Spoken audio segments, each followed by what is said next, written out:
Hi, I'm Charlie Specht here with Mayor Byron Brown for 5 questions with the mayor. Mayor Brown, welcome. Good to be with you, Charlie.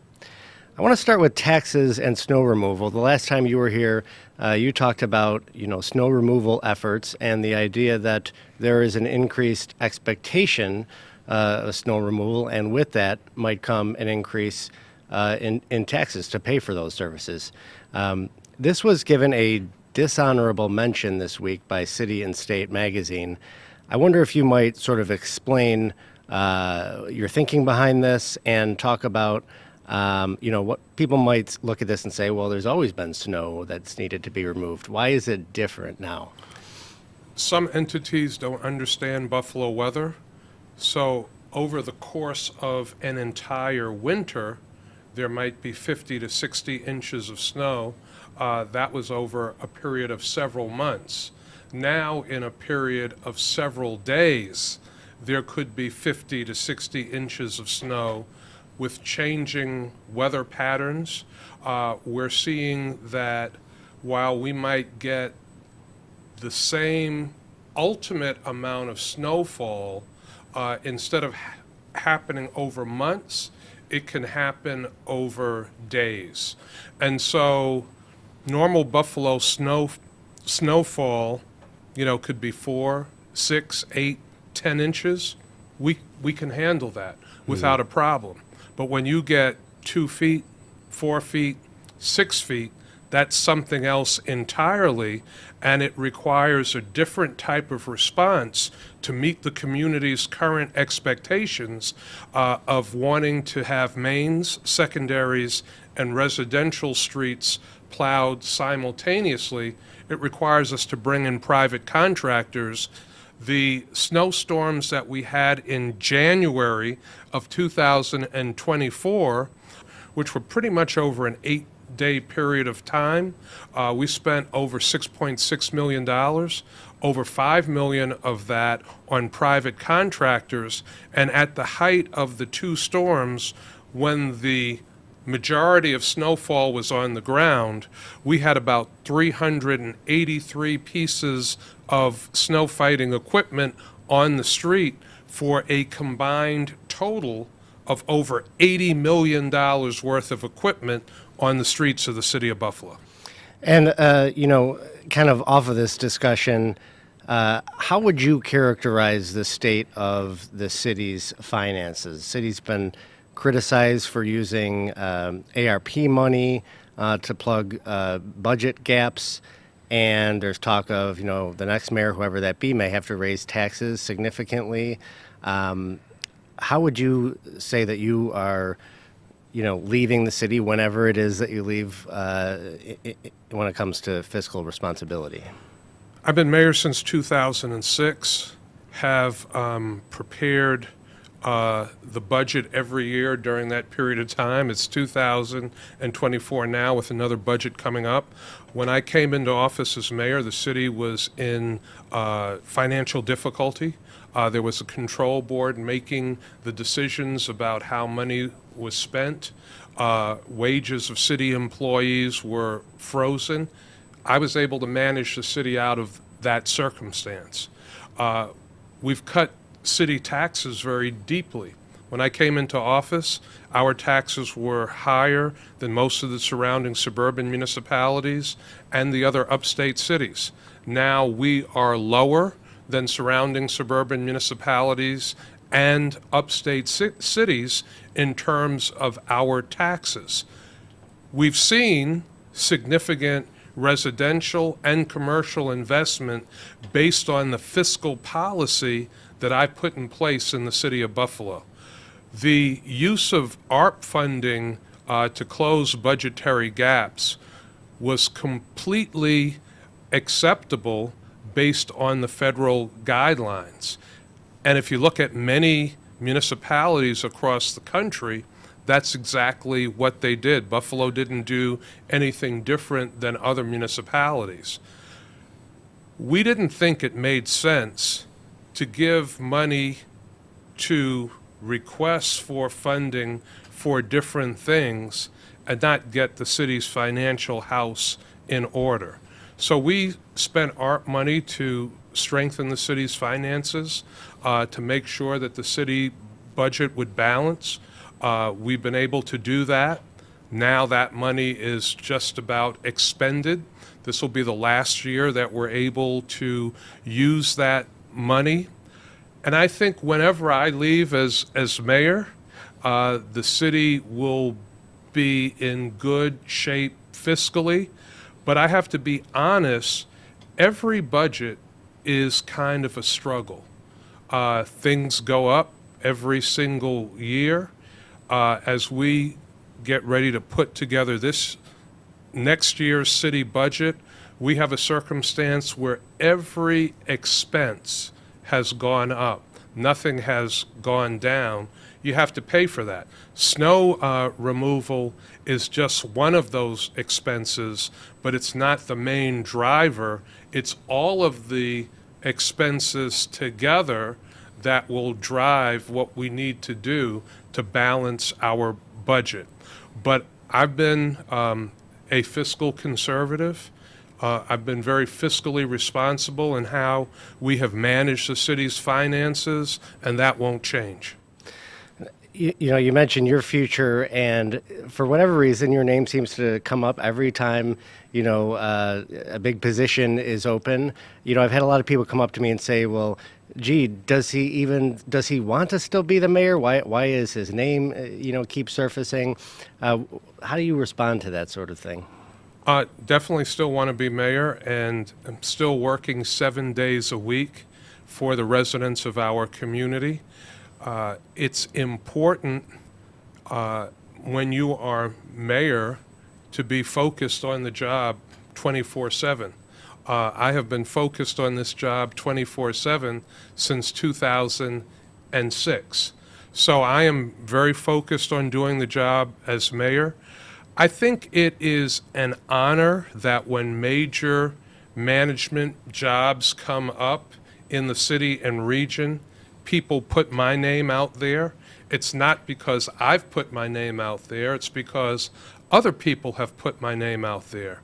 And during the course of my service as mayor, there have been a number of times when I have had job offers and other opportunities to make more money, to go other places, do other things, and make more money. But I have been very focused on the work that I have been doing as mayor of the city of Buffalo. I think the city is a lot stronger as a result, and I consider being able to serve the people of this community as mayor as a real blessing and as the honor of my life. You just settled the police contract, always a major item in any city. You stood up there a few years ago after the death of George Floyd with some social justice activists and who were, sort of pushing for reform. Are you disappointed at all that that none of those reforms got into the latest contract? Some reforms actually did get into the latest contract. One of the things that we were able to get into the latest contract was the ability to evaluate police officers. Critically important to be able to evaluate your employees. Another thing that got into the contract, that we got into a police contract for the second time, is 7 years of residency. The public in the city of Buffalo has made it clear that they want to see city employees be residents of the community. A old New York State law creates a dynamic where police officers and firefighters do not have to be residents of the city of Buffalo. That law dates back to World War II, has not been changed since World War II. Now with our firefighters, we have been able to actually negotiate career residency, and for a second time, we have been able to negotiate 7 years of residency with our police officers. We have implemented a number of reforms as it relates to policing in the city of Buffalo, but what I have tried to educate people about is that reforms are challenging at solely the local level. So there is federal law, there's state law, there are union contracts that prohibit certain things from happening as it relates to some of the reforms that people want to see. So a lot of what is thrown out there in terms of what people would like to see as reforms in policing, there are barriers that prevent that are beyond what we can do at the local level. I want to shift to the 33 project, Kensington Expressway. There's continued debate on which is the best solution, either capping the expressway or filling it in to the original Olmstedian vision. Where do you come down on this? I think the project that has been proposed is the right project. This is not The capping, you mean? the Yeah, capping. yeah. This is not a city government vision, a state government vision, or even a federal government vision. People that lived on Buffalo's east side, people that live in Hamlin Park, people that were longtime residents of the community, came up with this idea themselves. This is something that they wanted to see, and after years and years of planning and pushing and recommending, this is the project that they settled on. This is the project that they believe would make a difference for East Buffalo. And finally, it came to a point where the federal government and the state government said, we agree with you, community. We're going to give you $1 billion for this project. So I support the 33 project as designed. The public often says elected officials should listen to the people.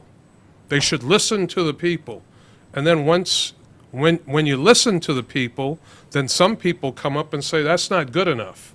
We want something different. Well, the debate, the people that are pushing for something different now are kind of late to the game. People in East Buffalo, people on the east side of Buffalo, have been pushing that project since at least 1990. This criticism that has been introduced maybe is like 6 months old. So when people were fighting and having community meetings, when they were pushing, when they were advocating, these kinds of concerns never came up. When did they start coming up? When money was allocated to the project. Then people decided, oh, well, we want to spend the money this way, or we want to spend it that way, or we want to do something different. Well, the funds are earmarked for a certain project. If the funds aren't spent on that project, the community could potentially lose all that money, and I would hate to see that happen. Mayor Brown, a couple weeks ago, you took a pretty long, hard look at running for Congress and retiring Congressman Brian Higgins, and ultimately decided against running. What was your thought process? How did you kind of think about this seat, and why ultimately did you decide to stay in City Hall?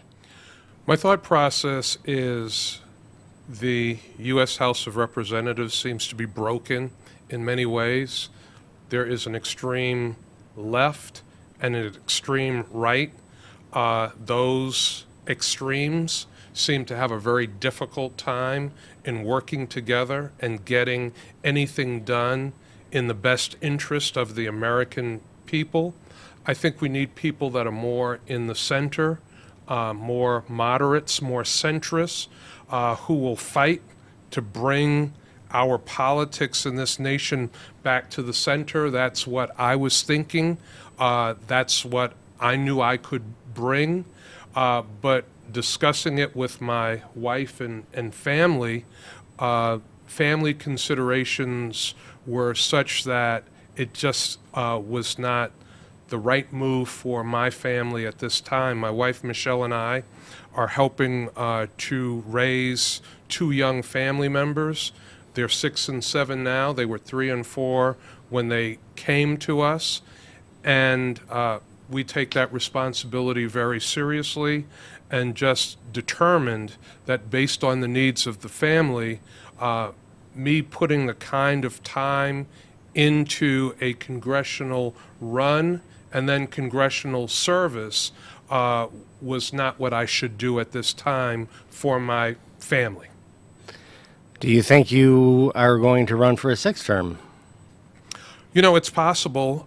We've looked very hard at that. I've actually polled it.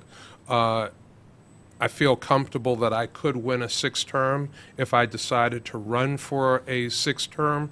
People are asking me to consider running for a sixth term, but I'm very open, have not made any decision at this point, and just right now, working hard and working smart to do the best job that I can as mayor, recognizing that my term doesn't end until December 31st, 2025. Mayor Brown, thanks for joining us. My pleasure to be with you, Charlie.